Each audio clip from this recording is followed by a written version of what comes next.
La sensación que tenemos los urólogos en general es que se usa en exceso y mal. Y por eso el título de uso y abuso. ¿Cómo coincide, como ha dicho Héctor, que el doctor Portillo llega a la edad de jubilación que establece la legislación vigente? Va a servir para hacer un mínimo homenaje, mucho más corto del que se merece. El doctor Portillo, yo creo que le conocemos casi todos, o todos. Es jefe de sección de urología y toda su carrera profesional la ha desarrollado en el Hospital Valdecilla, donde no solamente ha sido una persona que ha hecho un trabajo muy adecuado en la clínica práctica habitual, sino, como ha dicho Héctor, muchos años como profesor de la Facultad de Medicina. Durante 10 años fue el tutor de residentes de urología. Ha sido el impulsor de la unidad de andrología y de la unidad de cirugía reconstructiva de la uretra. Realmente yo creo que deja un bagaje muy importante para los que seguimos aquí y para las generaciones que vengan. Y no solo eso, me he permitido poner esta foto, que es de la reunión que sponsoriza un laboratorio en Haro todos los años para los residentes del área norte, porque aparte de ser el doctor José Antonio Portillo Martín, para todos nosotros es Joseba. En estos ratos en que se comparte con ellos, ratos lúdicos, etc. Yo creo que el hospital pierde un potencial muy importante, pero la legislación es la que es y no nos queda más remedio que asumirlo. Bien, como os digo, ¿por qué elegí este tema? Bueno, el PSA, que lleva funcionando muchos años, aproximadamente 30 años, desde que se empezó a usar en la práctica clínica habitual, está en boca de todos. Los varones, a partir de cierta edad, empezamos a hablar más de PSA que decenas o inclusive a veces de mujeres, y realmente tiene muchas bondades, pero su uso muchas veces está más cerca del desastre que de la utilidad clínica. Esa es la razón por la que cogí este tema. Unas ligeras generalidades del PSA. La PSA es una glicoproteína, mucha gente ha hablado a todo el mundo, pero no sabe qué es. El PSA es una glicoproteína que se codifica en el cromosoma 19 y que su función es licuar el semen.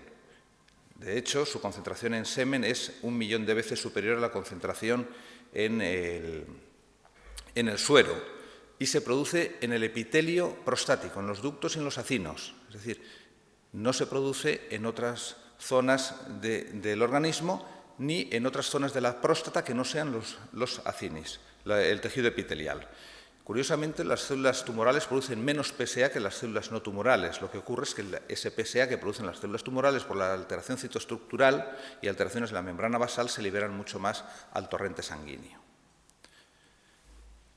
A medida que aumenta el volumen prostático, aumentan los niveles de PSA. Ese aumento nunca es lineal porque, como he dicho, se produce en el epitelio prostático y la próstata es un adenofibromiomatosas. Por lo tanto, si el componente fibromiomatoso es muy superior al epitelial, a veces próstatas del mismo tamaño pueden tener distintos niveles de PSA.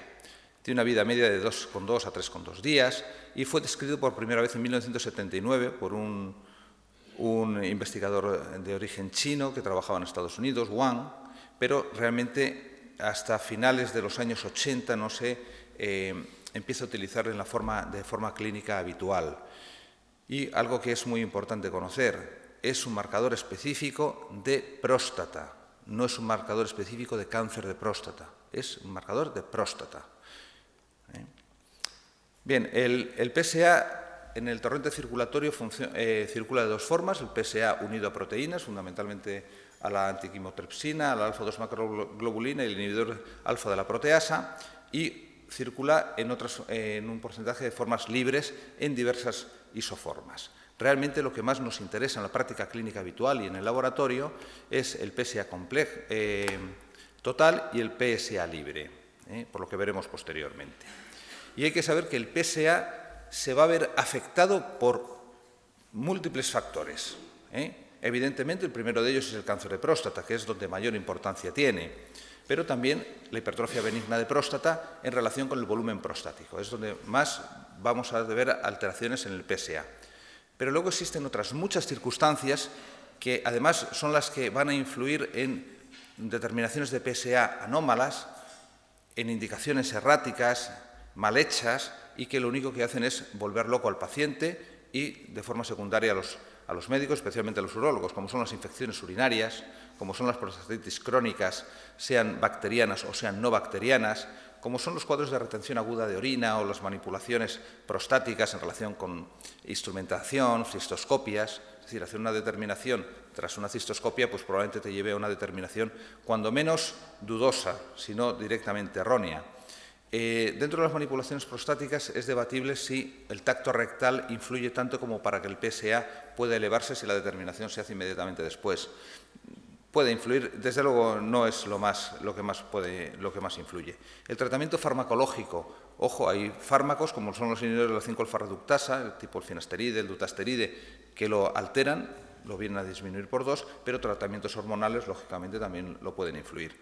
Y es muy debatido si la eyaculación altera los niveles de PSA. En cualquier caso, se recomienda que si se va a hacer una determinación de PSA, se eviten esas maniobras instrumentales o se evite una eyaculación en los 2 o 3 días previos.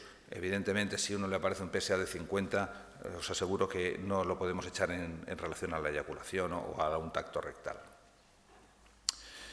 Por tanto, ¿para qué nos sirve el PSA o en qué escenarios podemos pedir el PSA que tenga cierta utilidad? Pues son 3 escenarios.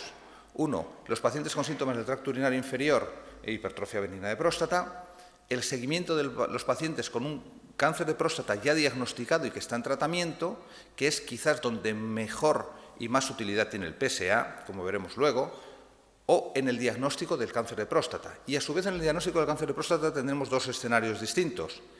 El screening o diagnóstico precoz de cáncer de próstata, que es, ya os adelanto, donde está la auténtica catástrofe del PSA, o ante un paciente que tengamos una sospecha de que pueda tener un cáncer de próstata por una serie de datos clínicos, evidentemente juega un papel en ese manejo diagnóstico ante esa sospecha clínica. Bien, los síntomas del tracto urinario inferior realmente nos da poca información el PSA. Síntomas del tracto urinario inferior son lo que toda la vida, los que ya tenemos ciertos años, se llamaba prostatismo, pero que dentro de la Asociación Española y Europea de Urología tendemos a quitarlo porque es como echar la culpa de todos los síntomas a la próstata, cuando es un invitado más en ese espectro de sintomatología. Entonces, realmente esto está tomado de las guías europeas de urología. Dice que el PSA tiene un valor predictivo bueno, y que aproximadamente sabemos que con un umbral de 1,5 nanogramos mil litros nos va a tener un valor predictivo de que esa próstata tiene un volumen mayor de 30.000 litros, que es decir, muy poca cosa, porque la sintomatología no tiene una relación directa con el volumen prostático. Entonces, en un paciente que estamos evaluando por síntomas urinarios prostáticos, fijaros las recomendaciones que nos dice las guías europeas, es que hay que medir el PSA solamente si eso nos va a modificar nuestra actitud terapéutica. Es decir, si el paciente tiene una sonda porque está con su hipertrofia benigna de próstata y le vamos a hacer una resección transuretral, sí o sí, realmente conocer su PSA no nos va a modificar para nada la actitud terapéutica. ¿Eso qué implica? Pues hombre, si un paciente tiene 82 años y una sonda y le voy a hacer una resección transuretral de próstata, me da lo mismo el PSA porque le voy a hacer una resección transuretral de próstata. Si ese paciente tiene 62 años y una sonda, y, ojo, si tiene un cáncer de próstata, le voy a hacer una prostatectomía radical, y si no la tiene, le voy a hacer una retiro de próstata, en ese paciente sí tengo que pedirle un PSA, porque me va a influir en mi decisión terapéutica, pero no en el anterior. Prácticamente eso no lo hacemos nadie, y digo hacemos porque muchas veces hasta los propios urólogos, bien por rutina o bien porque parece que un paciente se echaría las manos a la cabeza si no tiene un PSA antes de ir a quirófano, pues muchas veces acabamos pidiéndole. Como dije antes, donde es muy útil es en el seguimiento del cáncer de próstata. Es tan útil que realmente seguir un paciente con tratamiento de cáncer de próstata, si tiene el PSA en los niveles normales, pues ya está, la consulta se acaba en ese momento, porque el PSA es francamente útil. Tiene una vida de 2 a 3 días, como dije anteriormente. Entonces, después de una prostatectomía radical, en pocos días el PSA se ha negativizado. En general se hace entre 4 y 6 semanas la primera evaluación, y el PSA debe ser indetectable. Indetectable en el laboratorio de bioquímica nos dan por menos de 0,04. Entonces, de tal forma que si ese PSA no se ha hecho indetectable a las 6 semanas, es que hay algo no está bien y quedan células tumorales. O a lo largo del seguimiento, ese PSA empieza a subir y se considera una recaída bioquímica por encima de 0,20. Pensad que el cáncer de próstata es un tumor que hablamos no de progresión a distancia, porque una recaída bioquímica, en muchas ocasiones, o en la mayoría de las ocasiones, simplemente lo detectamos por elevación de PSA. Es decir, un paciente que tiene, después de una prostatectomía radical, 0,5 o 1 de PSA, le podemos hacer lo que queramos que no lo vamos a ver, pero sabemos que lo tiene. Sabemos que tiene una recaída, aunque no seamos capaces de verla macroscópicamente. El seguimiento en casos de tratamiento con radioterapia, con bacteriterapia, es un poquito diferente al de la cirugía, porque al no estar extirpado el tejido prostático, el PSA no se negativiza del todo, baja más lentamente, inclusive hasta 27 meses después se puede conseguir lo que se llama el PSA nadir, el PSA más bajo, y se utilizan lo que llamamos los criterios de Phoenix, que es el PSA nadir más 2 para considerar la recaída bioquímica. Y en el tratamiento hormonal pues nos pasa lo mismo. Si a un paciente le estamos en tratamiento hormonal y tiene una respuesta completa, vamos a tener niveles de PSA indetectables y cuando empieza a subir el PSA es porque tenemos un paciente que está desarrollando lo que se denomina el cáncer de próstata resistente a la castración y nos indica muy fácilmente esa modificación en la situación clínica del paciente para iniciar terapias de forma precoz. Insisto, es el escenario en que más rendimiento le sacamos al PSA y es el escenario en el que está en manos de urólogos, radioterapeutas y oncólogos. Y el auténtico caballo va a venir en el diagnóstico. Y para centrarnos un poco, daros unos datos. El cáncer de próstata son datos de la Asociación Europea de Urología. Se calcula que aproximadamente cada año hay 417.000 nuevos casos en Europa, con una prevalencia de 2 millones de pacientes enfermos de cáncer de próstata y una mortalidad que no es muy elevada en proporción, pero debido a su alta incidencia y prevalencia es elevada en número, son 92.000 casos. Estos son datos de la SEOM, publicados en 2017 en España, y como veis el cáncer de próstata es el que mayor incidencia tiene, por encima del cáncer de pulmón y del cáncer colorectal, y es la tercera causa de muerte por cáncer. Insisto, no es muy elevada la causa de muerte porque son 5.000 pacientes aproximadamente los que se mueren en España, pero claro, es muchos en número, no en proporción al número de cánceres diagnosticados, pero evidentemente es un problema de salud importante. Y es un tumor que afecta a partir de los 50 años. Estos son datos españoles y como veis, empieza a haber la incidencia de cáncer de próstata, se dispara a partir de los 50 años. Antes de los 50 años es excepcional. Yo diría que casi no hay ninguno. Ninguno, hombre, pues alguno de 48 o 49 años se ha operado y hemos tratado. Pero es muy raro, realmente empieza a partir de los 50 años. Por lo tanto, en el escenario de diagnóstico de cáncer de próstata, como dije anteriormente, tenemos dos subescenarios. Uno, en la sospecha clínica de un paciente con cáncer de próstata o el screening y diagnóstico precoz. La sospecha clínica de un cáncer de próstata pues lo podemos ver en un paciente que tiene una sintomatología general y que el médico, generalmente en estos casos son los especialistas en medicina interna, pues deciden hacer una evaluación buscando múltiples causas de deterioro del estado general y una de ellas es el cáncer de próstata y, ¿por qué no?, pues es una indicación para pedir el PSA o pacientes con dolores óseos. Por fortuna estas imágenes de pelvis prácticamente blancas por metástasis osteoblásticas se ven cada vez menos, pero bueno, puede ser un escenario en un paciente con dolores óseos generalizados o pacientes que tienen síntomas de tracto urinario inferior, les haces un tacto rectal y te encuentras pues nódulos de este tipo. Es decir, aquí estaríamos utilizando el PSA dentro de un esquema de evaluación diagnóstica de un paciente en el que sospechamos que, entre otras cosas, pudiera tener un cáncer de próstata. Pero el mayor problema, y donde surge toda la desgracia del PSA, es en este escenario, que es el screening o el diagnóstico precoz del cáncer de próstata. Y surge pues porque yo creo que ni hay una formación adecuada en la Facultad de Medicina. Yo soy el encargado de dar este tema en la facultad y tengo media hora para explicar el cáncer de próstata. Es todo lo que tengo en la Facultad de Medicina. Posiblemente a nivel de formación de residentes no es la adecuada. Las campañas que se hacen desde las instituciones quizás no sean las mejores o se ha transmitido lo mejor, incluye la Asociación Española de Urología, donde muchas veces vemos anuncios diciendo revise usted su próstata todos los años y luego no tenemos ni estructura para hacer esa revisión en los pacientes. En fin, hay múltiples causas que pueden afectarlo. Pero, no obstante, es verdad que el PSA nos dio muchas cosas en un principio, o por lo menos esperábamos mucho más de lo que nos ha podido dar.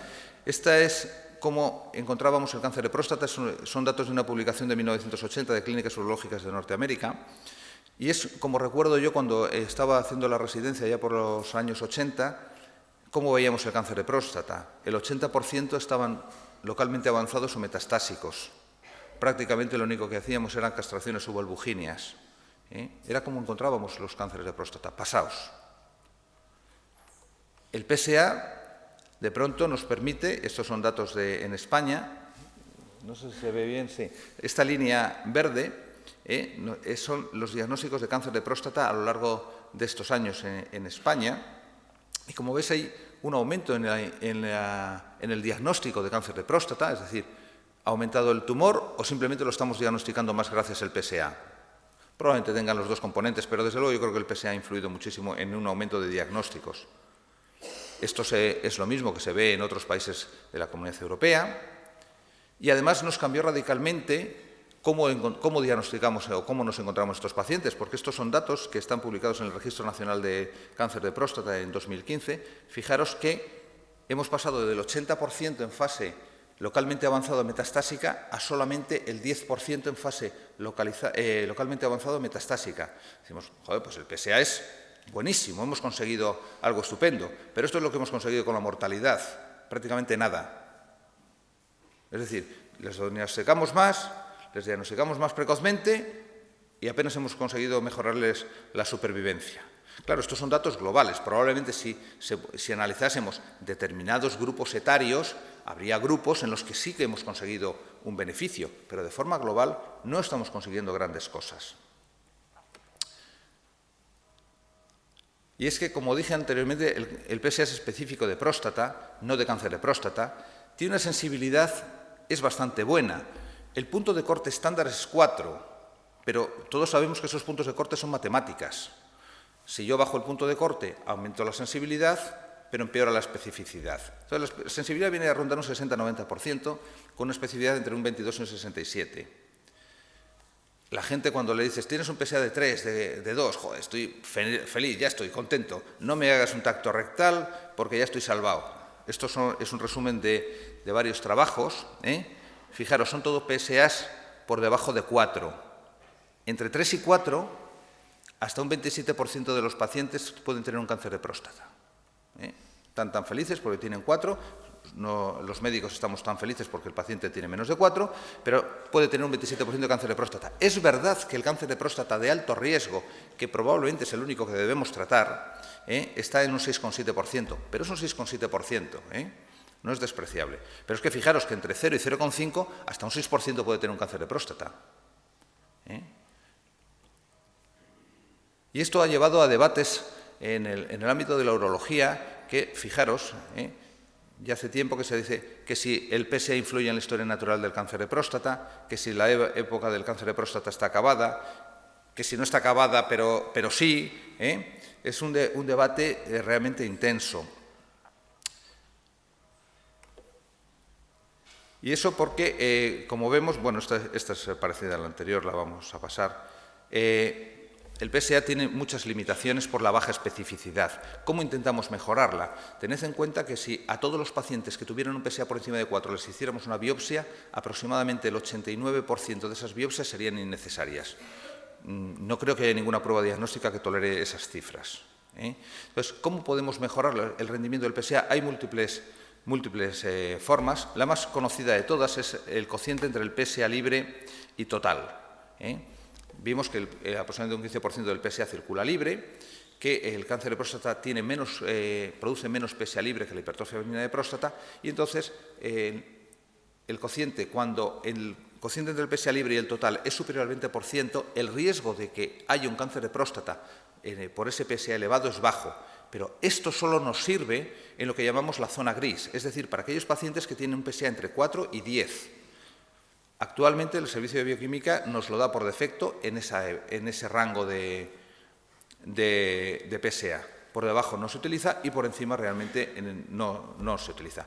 Hay otros que se utilizan menos, como es la densidad de PSA o la densidad del PSA transicional. Densidad de PSA es el PSA total dividido por el volumen de la glándula.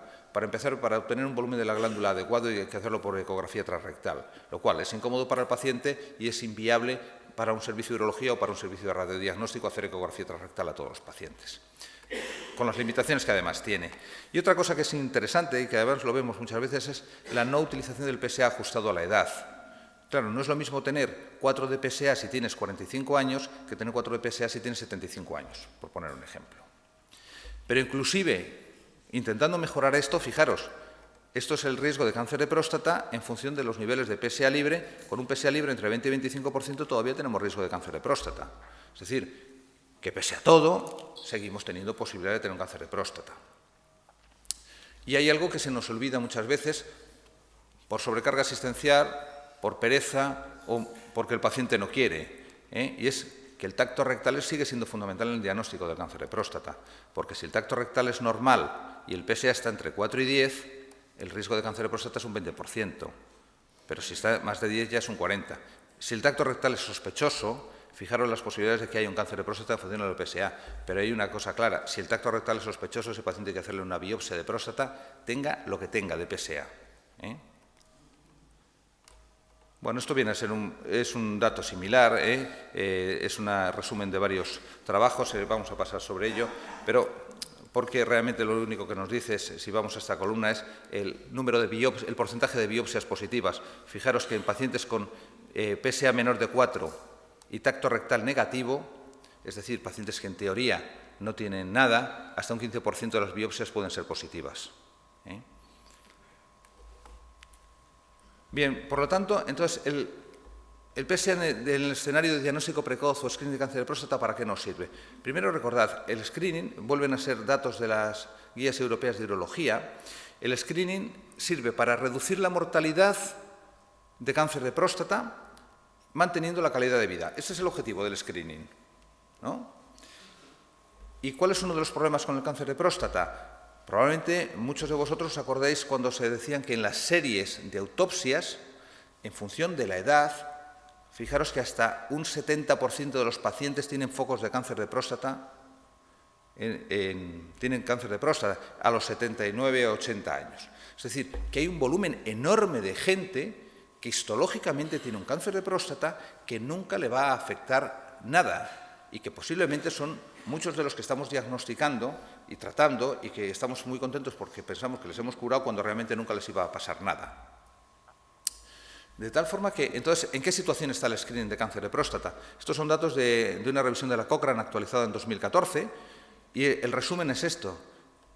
¿El screening se asocia a un aumento en el diagnóstico de cáncer de próstata? Sí, lo hemos visto anteriormente. ¿Se asocia un aumento en el diagnóstico de cáncer de próstata localizado? Es evidente, hemos pasado del 80% en localizado, esto en localmente avanzado metastásico, al 10%.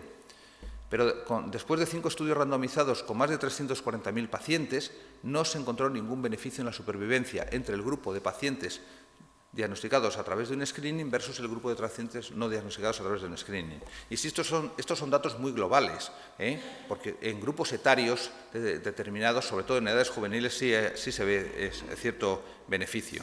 Y además una cosa que surge que es muy importante, y es que el screening se asocia a un sobrediagnóstico y un sobretratamiento. Sobrediagnóstico, ¿por qué? Porque son esos focos de cáncer de próstata que veíamos en las autopsias. Es que a un señor de 75 años le haces a ciegas sin saber el PSA una biopsia y tienes un porcentaje muy elevado de que encuentres un cáncer de próstata, posiblemente de bajo riesgo, pero le tienes. Y ese señor que estaba tan feliz, le acabas de decir que tiene un cáncer, pero no te preocupes que no te vamos a hacer nada. O todavía le puede pasar peor. Tienes un cáncer, no te preocupes que te lo vamos a tratar, que todavía puede ser bastante peor. Y datos bastante parecidos nos da el estudio europeo, que lo lideró el doctor Schroeder en Alemania, en el que, fijaros, a los 13 años de seguimiento se consigue una reducción de mortalidad del 21%. ¿Es mucho, es poco? Una reducción del 21%, pues depende de cómo lo queramos mirar, ¿no? Pero sí que es interesante una cosa. A los 9 años de seguimiento hay que hacer screening en 1.400 pacientes, hay que tratar a 48 para beneficiar a uno. Es decir, hemos beneficiado a uno, pero hemos tratado a 47 probablemente de forma innecesaria, ¿eh? Y a 13 años es menor el número de pacientes que tenemos que hacer screening y menor el número de pacientes que tenemos que tratar para beneficiar a uno, pero siguen siendo 27 pacientes, ¿eh? De tal forma que las conclusiones de este ensayo a estas alturas, y estos son los datos que están publicados en las guías europeas en 2018, es que dice que se debe seguir una estrategia individualizada para la detección precoz. ¿Qué es una estrategia individualizada? Pues es evidente que ajustada a antecedentes familiares de cáncer de próstata. En el caso de los americanos, los afroamericanos tienen mucha más incidencia de cáncer de próstata, cuáles son las comorbilidades asociadas, etcétera. Que se debe ofrecer al paciente bien informado que tenga una expectativa de vida de al menos 15 años.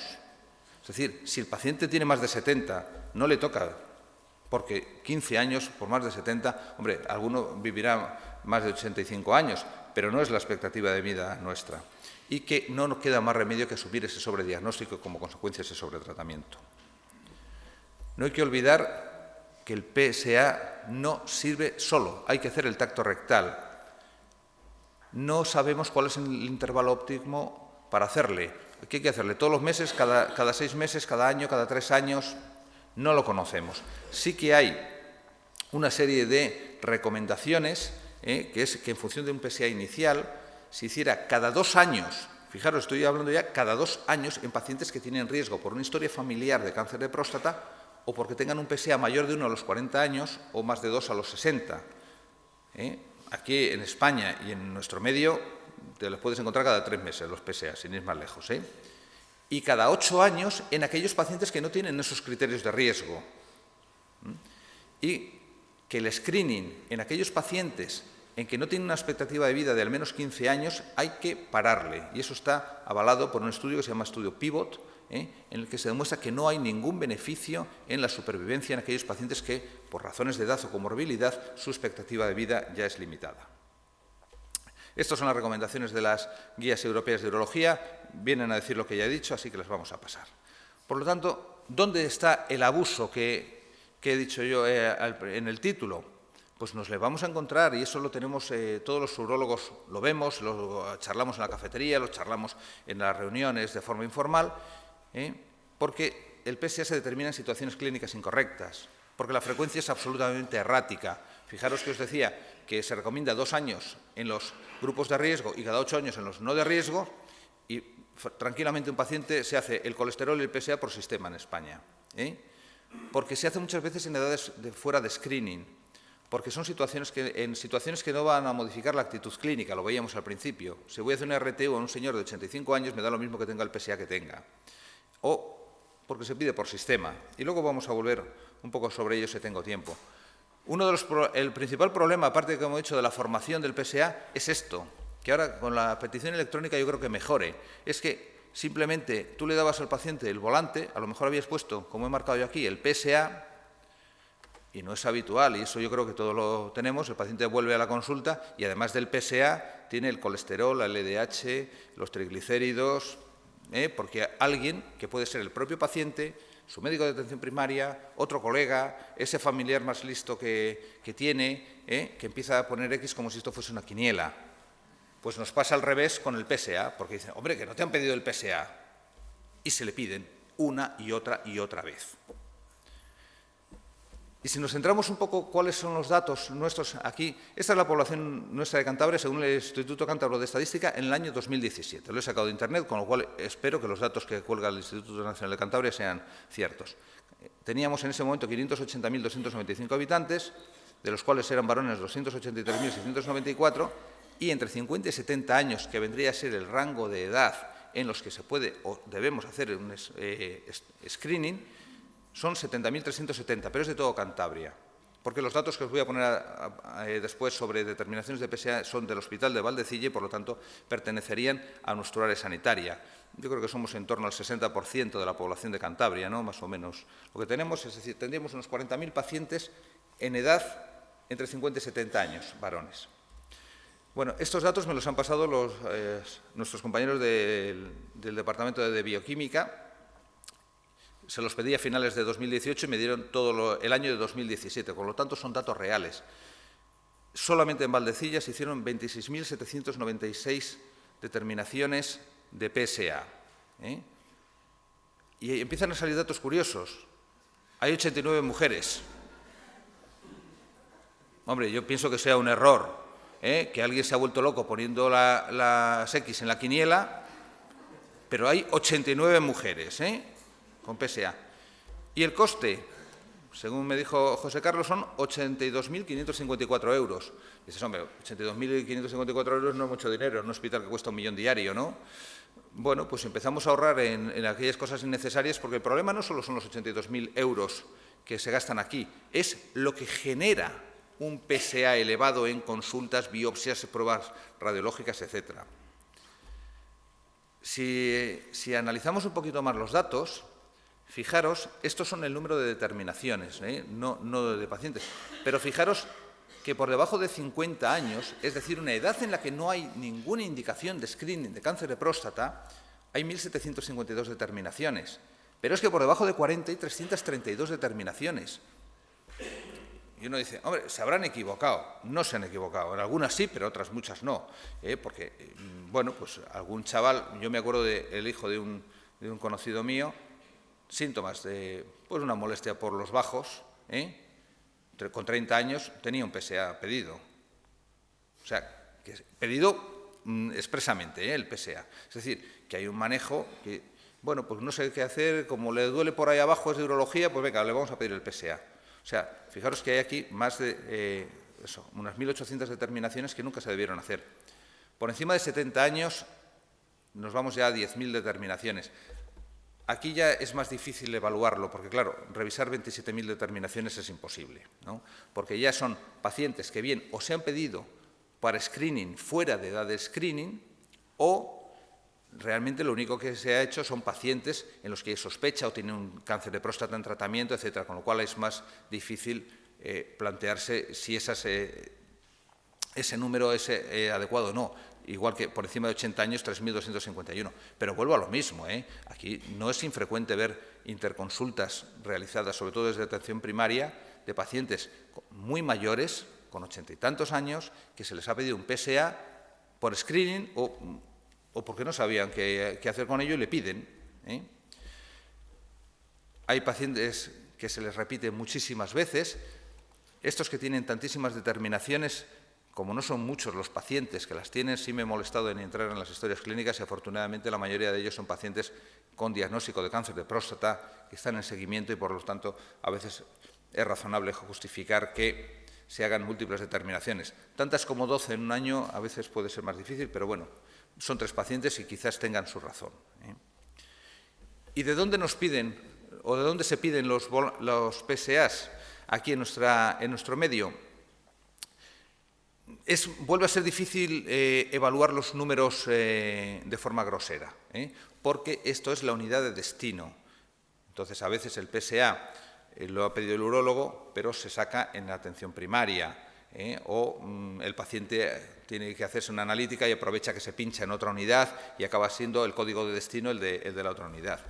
Pero realmente aquí sería pues, las unidades en que debíamos estar implicados en el PSA.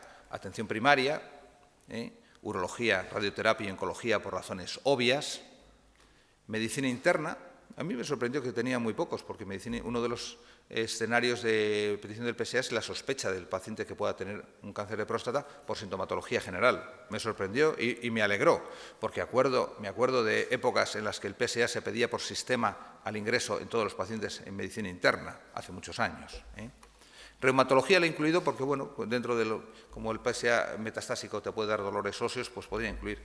Pero luego te empiezas a encontrar cosas como cirugía general, 600. Bueno, Hombre, a algunos les puede justificar por qué han aprovechado que se pinchan allí, pero tanto como 600. Nefrología, 1.240. Pues sí, es verdad que cuando se estudia un potencial donante vivo se le pide un PSA, pero un potencial donante vivo en España se hacen 5 o 6 al año. Esto en Cantabria, 5 o 6 al año, y la mitad son mujeres. Y un paciente que va a entrar en trasplante también se le pide, pero no se entran tantos. Luego, hay un número que sorprende. Ojo, insisto, a lo mejor muchos de estos están porque ya que se pinchan allí, se lo hacen. Pero fijaros, cardiología, trasplante cardíaco, digestivo, endocrino, domiciliarias, urgencias. No parece ningún escenario más adecuado de urgencias para sacarse un PSA. La UAR, la unidad de alta resolución hospitalaria, no, desde luego no es el escenario. Y no creo que todos sean que son familiares de alguien y que aprovechan para hacérselo allí. Bueno, hay múltiples. En el otro es que sale de todo. Hasta de obstetricia y ginecología hay peticiones de PSA. Hombre, en esas quiero pensar que es que realmente es un conocido o un profesional que trabaja allí el que se lo ha hecho. Por lo tanto, y ya para ir acabando, recordaros que el PSA, para evitar el abuso, no hay que pedirle en situaciones clínicas incorrectas. Es decir, no pidamos un PSA cuando el enfermo lo que tiene es una retención aguda de orina, una agudización de los síntomas del tracto urinario, una infección urinaria, porque no es el momento de pedirlo porque siempre va a estar alterado. No se puede pedir por sistema, o sea, no hace una frecuencia errática. Habría que plantearse si hay que pedirle una vez al año, una vez cada 2 años, una vez cada 5 años o nunca, o todos los meses, pero con un criterio. No una frecuencia, es que, bueno, ya que te pinchas, pues te haces el PSA, que lamentablemente es lo que vemos muchas veces. No hay que hacerlo fuera de las edades de screening. Por debajo de 50 años no se debe pedir un PSA de screening, porque en España afroamericanos hay muy pocos. Y, hombre, si te encuentras un paciente concreto que tenga familiares de primer grado con un cáncer de próstata o que tenga una mutación del BRCA2, etcétera, pues a lo mejor ahí te lo puedes plantear, pero son casos excepcionales. Por encima de los 70 años no vamos a hacer nada, o en pacientes que no tengan expectativa de vida de 15 años, no pidamos nunca un PSA, porque es innecesario, no le estamos haciendo nada. Lo único que le vamos a generar, si le diagnosticamos un cáncer de próstata, es no mejorar la supervivencia y convertirle en un desgraciado el resto de tiempo que le queda. Lo mismo sucede en las situaciones que no modifican la actitud clínica, que ya las hemos comentado, y, desde luego, evitar las peticiones por sistema. Y esto, que lo vemos muchas veces, y yo no... puedo contar muchas anécdotas, pero, por ejemplo, me acuerdo de una que me llama un compañero y dice, oye, mira, es que he estado viendo a un compañero ya jubilado de aquí del hospital que tiene la tensión arterial alta y tiene un PSA de 4, un hombre de 70 y muchos años. Ya digo, ¿y por qué le has pedido el PSA? Dice, pues no sé. Esa es la realidad de muchas peticiones de PSA. ¿Por qué le has pedido? Pues no sé. Pues porque ya que le pedí la urea, la creatinina, la glucosa, pues puse el PSA. Yo creo que cuando alguien va, si es una mujer y tiene esa misma situación, va por la tensión arterial alta, le pides la urea, la creatinina y tal, y dice, le voy a pedir una mamografía, a ver qué pasa.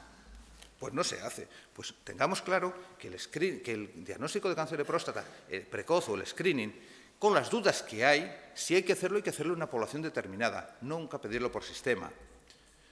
Y las conclusiones, y ya con esto acabo, realmente es difícil extraer unas conclusiones en el medio en que nos movemos, con Internet ahí, con la presión de muchos intereses, de casas comerciales, de asociaciones científicas, pero yo creo que es fundamental que haya una formación adecuada en cuáles son las indicaciones y contraindicaciones en la determinación del PSA, que no se debe pedir por sistema, que desde luego no hay que pedirle en aquellas situaciones en las que le va a alterar, como es la infección o la agudización de los síntomas, que la edad de screening hay que tenerla muy clara, que es entre 50 y 70 años y con una expectativa de vida superior a 15 años, porque si no, no mejoramos para nada la supervivencia del paciente. Probablemente haya que definir quién y cuándo hacer el diagnóstico. Eso lo debe hacer el médico de primaria, tiene que acabar en manos del urólogo y hay que hacer un programa de screening. Es debatible, que es el sexto punto, que quizás hay que definir una actitud, una estrategia de actuación a nivel de comunidad para el diagnóstico precoz de cáncer de próstata. Realmente nadie en el mundo defiende el establecimiento de un programa de screening de cáncer de próstata, como puede haber para mama o colorectal. También es verdad que nadie se atreve a decir que no deba existir, pero, desde luego, probablemente lo que haya que definirlo para que esto no se convierta en el martirio que es para pacientes y para profesionales. Porque no olvidemos una cosa, a un paciente estándar, 82 años, no nos vamos a ir a cosas raras, 82 años con buen estado general, alguien le hace un PSA y tiene 7, y tú le dices, pues no le hago nada porque, mire, tiene 7, no está en edad de hacer screening de cáncer de próstata. Es que tiene posibilidades de hasta un 70% de que si alguien le hace una biopsia tenga un cáncer de próstata, probablemente de bajo grado, y empezamos a tener el follón.